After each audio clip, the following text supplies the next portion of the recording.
4 ദിവസത്തെ ട്രിപ്പ്, 4 ദിവസത്തെ വ്ളോഗ്.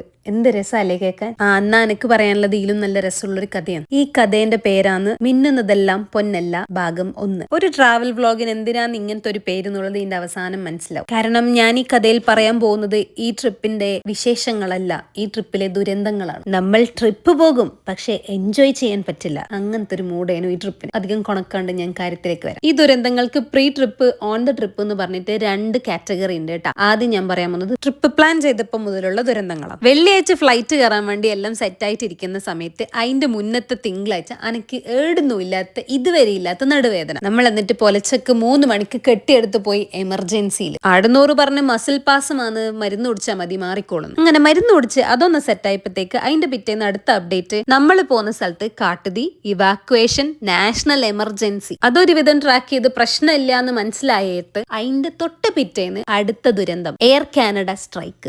നന്നായി. ഇത്രയെല്ലാം പ്രശ്നം ഉണ്ടായാൽ ആരെങ്കിലും ട്രിപ്പ് പോവോ? എന്നാ നമ്മൾ പോവും. നമുക്ക് രണ്ടിനും നട്ടയാണ്. ആ നട്ട കാരണം നമ്മൾ എയർലൈനിനോട് അടി ഉണ്ടാക്കിയിട്ട് വേറെ ഫ്ലൈറ്റ് റീസ്കെഡ്യൂൾ ചെയ്തിട്ട് പോയി. ഇതോടും കൂടി ദുരന്തം തീർന്നെന്ന് വിചാരിച്ചല്ലേ? എന്നാ തെറ്റി. ദുരന്തം ആലോചിച്ച് ക്ഷീണിച്ചു പോയി. ബാക്കി നാളെ പറയാം.